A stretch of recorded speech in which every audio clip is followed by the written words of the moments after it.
Pendukung Ustadz Abdul Somad yang tergabung dalam pertahanan ideologi Syarikat Islam menggelar aksi unjuk rasa di depan kantor Kedubes Singapura. Unjuk rasa ini merupakan buntut dari ditolaknya UAS oleh negeri Singa. Mereka menyayangkan aksi unjuk rasa tersebut tidak mendapatkan respons dan bakal menggelar aksi unjuk rasa lanjutan. UAS ditolak masuk Singapura saat datang dari pelabuhan TPI Batam Center, Kepulauan Riau, pada tanggal 16 Mei tahun 2022.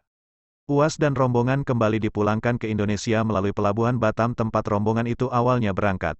KBRI Singapura menjelaskan bahwa UAS mendapat not to land notice karena dinilai tidak memenuhi kriteria eligible untuk berkunjung ke Singapura.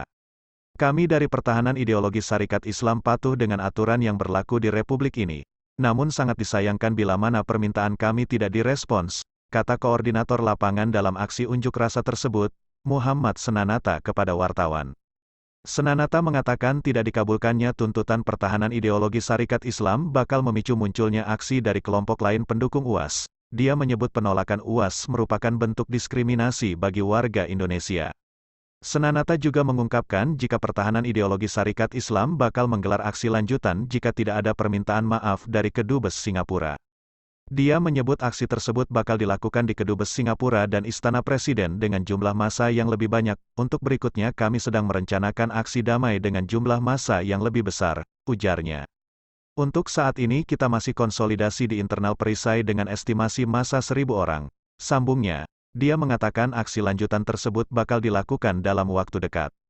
Dia berharap kejadian penolakan memasuki wilayah negara lain seperti UAS tak terulang. Harapannya tidak ada lagi warga negara Indonesia yang dizalimi atau didiskriminasi di negara lain siapapun itu, tuturnya. Mereka sempat mengancam akan mengusir pihak Kedutaan Besar Singapura yang berada di Indonesia jika dalam 2 kali 24 jam tidak meminta maaf. Polisi pun memberi peringatan karena tindakan pengusiran secara paksa itu merupakan perbuatan melawan hukum. Kementerian Dalam Negeri Singapura pun buka suara soal alasan penolakan UAS. Khotbah UAS soal bom bunuh diri dalam konteks konflik Israel-Palestina diungkit.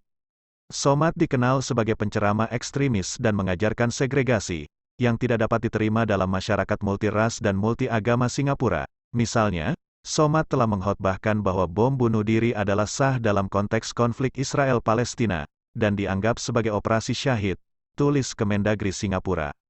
Dia juga membuat komentar yang merendahkan anggota komunitas agama lain, seperti Kristen, dengan menggambarkan salib Kristen sebagai tempat tinggal jin atau roh-roh kafir.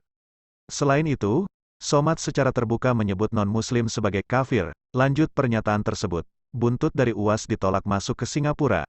Pendukung UAS menggelar demo di depan Kedubes Singapura di Indonesia yang berada di Jakarta pada Jumat kemarin.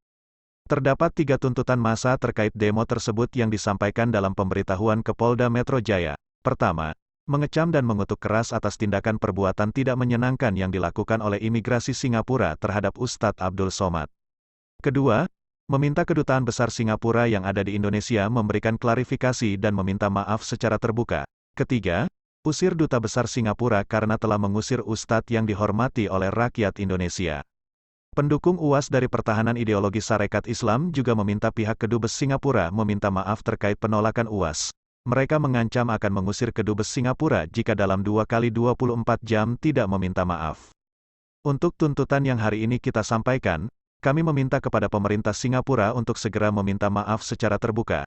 Dan bila mana dalam kurun waktu 2 kali 24 jam pemerintah tidak juga meminta maaf, maka kami sendiri yang akan mengusir Kedubes Singapura dari tanah Indonesia, kata koordinator lapangan Muhammad Senanata kepada wartawan, pada hari Jumat lalu.